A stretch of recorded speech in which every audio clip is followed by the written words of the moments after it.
नमस्कार, मैं हूं सुमित तिवारी और आप देखना शुरू कर चुके हैं जन उपकार न्यूज। इस समय पूरे भारत देश में यूजीसी कानून को लेकर के, गाइडलाइंस को लेकर के जो है लोगों के विचार जो है अलग अलग हैं। और हम इस समय आए हुए हैं हरदोई के कंपनी गार्डन में और यहाँ पर बहुत सारे लोग हैं, बहुत सारे लोग बैठे हैं, धूप सेक रहे हैं अपने, और इनसे लोगों से जानने का प्रयास करेंगे कि आखिर इन लोगों का अपना यूजीसी को लेकर के क्या विचार है। और भाई साहब नमस्कार। नमस्कार भैया। भाई साहब, मैं जन उपकार न्यूज से हूँ और मैं एक रेंडमली सर्वे कर रहा हूँ। जैसा कि आपको पता ही होगा कि अभी अपने भारत देश में यूजीसी नाम का एक बहुत बड़ा कानून को लेकर के विवाद चल रहा है। तमाम लोग इसको सही बता रहे हैं, तमाम लोग इसको गलत बता रहे हैं। आप इसको कैसे देखते हैं? सर्वप्रथम तो मैं आपको ये बताना चाहूंगा कि यूजीसी जो कानून में संशोधन किया गया है, ये कहीं पर से भी उचित नहीं है। इसका कारण है, कारण यह है कि आज अगर हम विद्यालयों के अंदर ड्रेस कोड चलाते हैं तो क्यों चलाते हैं? इसलिए चलाते हैं कि सारे वर्ग के व्यक्ति, बच्चे एक समान दिखाई पड़े। कोई अमीर घर से आता है, कोई गरीब घर से आता है, और शिक्षा के उस मंदिर के अंदर कोई भेदभाव ना हो सके। अगर सरकार ने ये यूजीसी लाया तो ये कहीं ना कहीं हमारे बीच में भेदभाव उत्पन्न करेगा, और जो कदापि उचित नहीं है। दूसरी चीज मैं आपको अपने विद्यार्थी जीवन का बताऊं तो हम लोग जब लंच करते थे, टिफिन होता था, तो उस समय पे एक सिस्टम ये करते थे कि एक ही मेज पे सबके लंच खोल लिए और एक ही साथ में खाना शुरू कर दिया।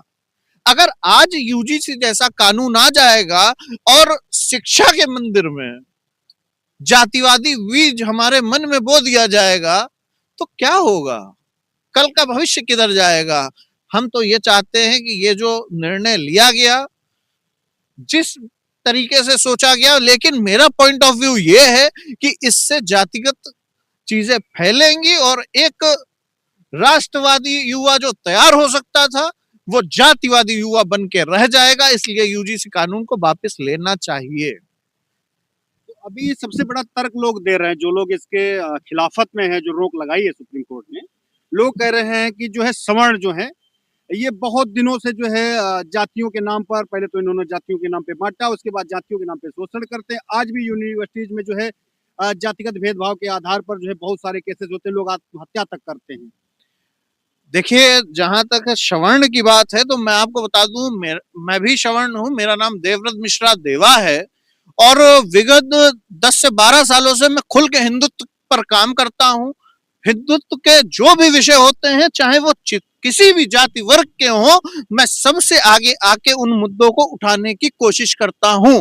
कारण सिर्फ यह है कि वो हिंदू है, ये नहीं है कि जातिगत।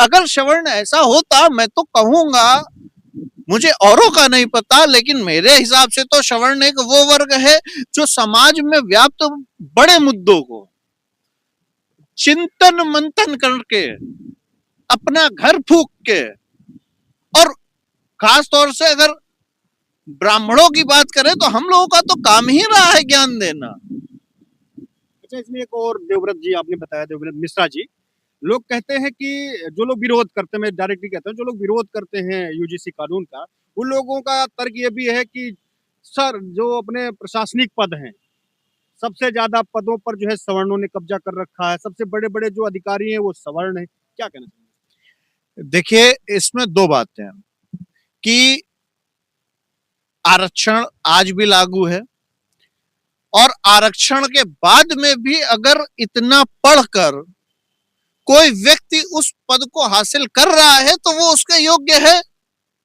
तभी हासिल कर रहा है। मैं तो अपने समस्त हिंदू भाइयों से कहना चाहूंगा, आप भी अपनी शिक्षा का स्तर बढ़ाइए और अच्छे नंबर लाइए। आरक्षण आपको मिल रहा है, अच्छी बात है, हो सकता कभी कुछ गलत हुआ हो, लेकिन आज हमको एक साथ रहने की आवश्यकता है, देश को तोड़ने की नहीं, देश को जोड़ने की आवश्यकता है।